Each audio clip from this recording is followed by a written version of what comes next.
Hello दोस्तों, स्वागत है आपका टारगेट विद रविंद्र चैनल पर। मेरा नाम रवि है। आशा करता हूँ आप सब लोग खुश होंगे, स्वस्थ होंगे। चलिए शुरू करते हैं आज की करंट अफेयर्स। आज क्या है, इसमें दो दिन की हैं करंट अफेयर्स, 20 और 21 अगस्त की।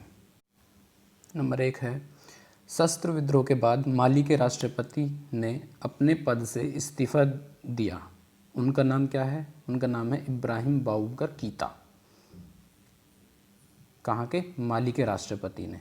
और थोड़ा जाने लेते हैं, इसकी माली की राजधानी है बमाको और इसके प्रधानमंत्री बूबे सीस। और माली स्थित कहाँ पर है? ये है वेस्ट अफ्रीका में। और माली में भारतीय राजदूत कौन है? ये है अंजनी कुमार सहाय।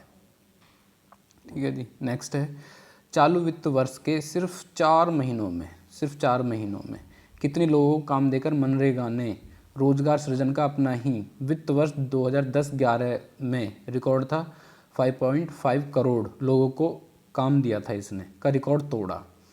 तो ये रिकॉर्ड तोड़ा है 5.53 करोड़ मजदूरों को काम देकर। चालू वित्त वर्ष में इसने 5.53 करोड़ मजदूरों को काम दिया है। किसने? मनरेगा ने। मनरेगा के बारे में थोड़ा सा जाने लेते हैं।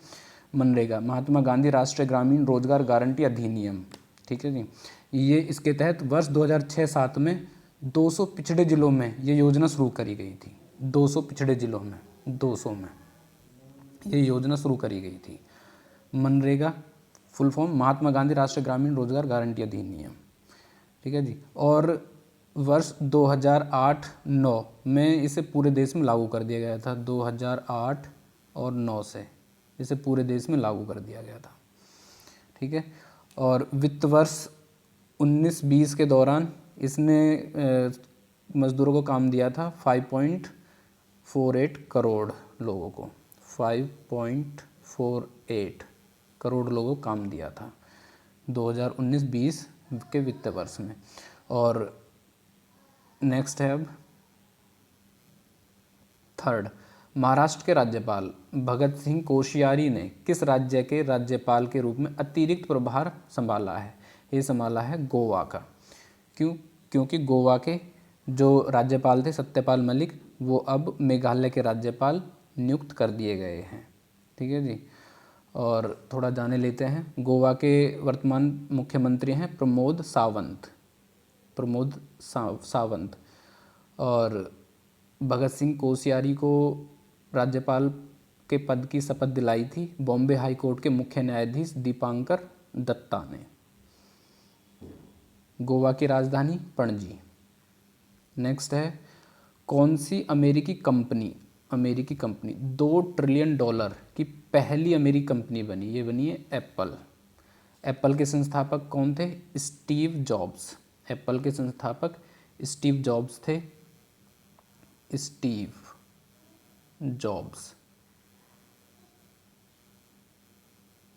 जॉब्स। और स्थापना करी थी इसकी एप्पल की 1976 में, 1976 में इसकी स्थापना करी थी। नेक्स्ट है, स्वच्छ सर्वेक्षण 2020 में कौन सा शहर शीर्ष स्थान पर रहा है? ये रहा है इंदौर, मध्य प्रदेश का। लगातार चौथी बार ये शीर्ष पर रहा है। और दूसरे पर रहा है सूरत, और तीसरे पर रहा है नवी मुंबई। और जाने लेते हैं, चौथे पर विजयवाड़ा आंध्र प्रदेश का, पाँचवें पर अहमदाबाद गुजरात का, छठे पर राजकोट गुजरात का, सातवें पर भोपाल, 8 पे चंडीगढ़, 9 पे विशाखापट्टनम और 10 पे बड़ोदरा। ठीक है जी। तो 3 पहले ही इम्पोर्टेंट हैं, शीर्ष 3। तो इंदौर पहले पर रहा है लगातार चौथी बार, और दूसरे पर सूरत, और तीसरे पर नवी मुंबई।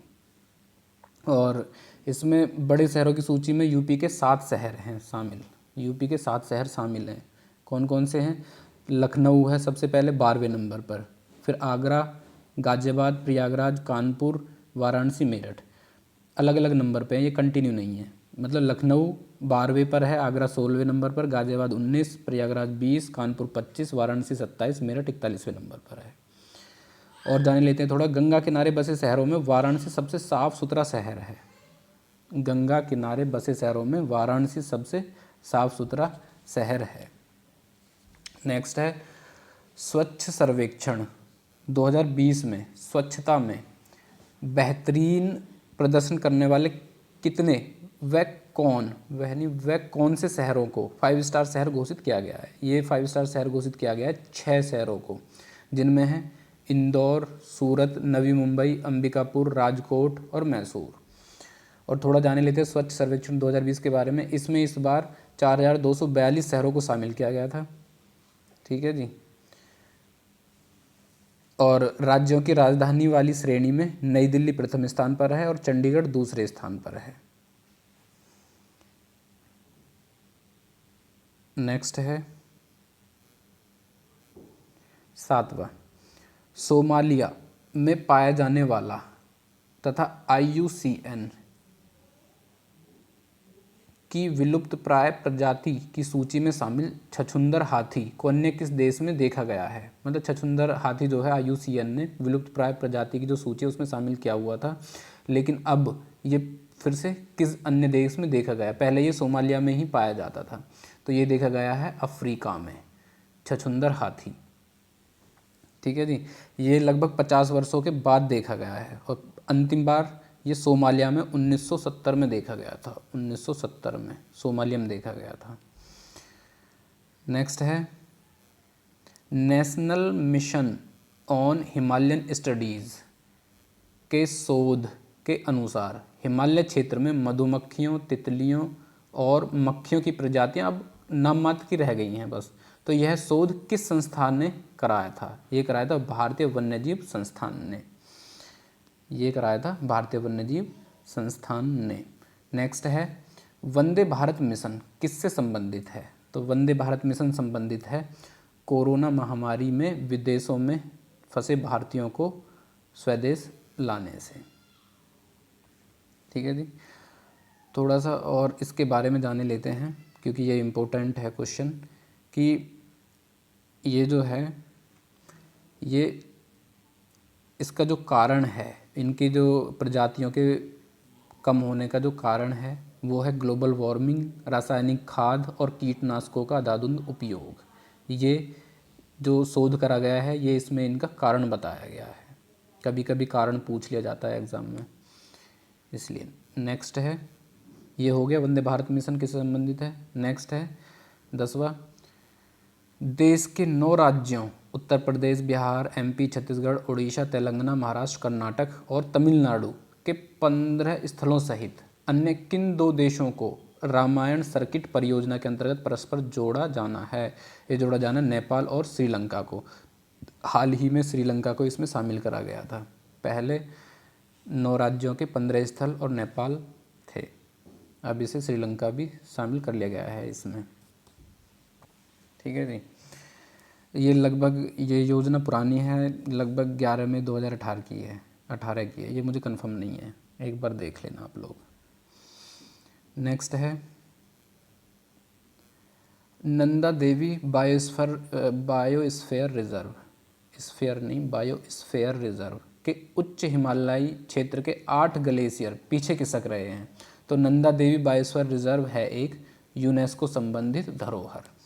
नंदा देवी बायोस्फीयर रिजर्व एक यूनेस्को संरक्षित धरोहर है और इसके जो उच्च हिमालयी क्षेत्र के 8 ग्लेशियर हैं ये पीछे खिसक रहे हैं। तो ये इम्पोर्टेंट है। इसमें लगभग ये ग्लेशियर जो है 37 वर्षों में 26 वर्ग किलोमीटर पीछे खिसक गए हैं ये। और एक क्वेश्चन बन जाता है कि यूनेस्को संरक्षित धरोहर में भारत के कितने बायोस्फीयर रिजर्व शामिल हैं। ये शामिल हैं भारत के 32 और पूरे विश्व में कुल लगभग 981 हैं। कितने हैं? 981 राष्ट्रीय यूनेस्को संरक्षित धरोहर हैं पूरे विश्व में। और ये जो है इसके बारे में थोड़ा और जान लेते हैं कि विशेष महत्व का कोई भी भौतिक या सांस्कृतिक स्थान ये यूनेस्को संरक्षित धरोहर हो सकता है। कैसे स्थान? जैसे झील, पहाड़, जंगल, स्मारक आदि, इस तरह का। तो आज की वीडियो यहीं तक। आशा करता हूँ वीडियो पसंद आई होगी। लाइक करना, शेयर करना, चैनल सब्सक्राइब कर लेना। किसी भी तरह का कोई भी कमेंट हो तो ज़रूर बताना। कोई भी सुझाव हो किसी भी तरह का तो कमेंट बॉक्स में ज़रूर देना। और लेटेस्ट वीडियोज़ पाने के लिए जो बेल आइकन होता है उसे ज़रूर प्रेस कर लेना। पूरा वीडियो देखने के लिए बहुत बहुत धन्यवाद।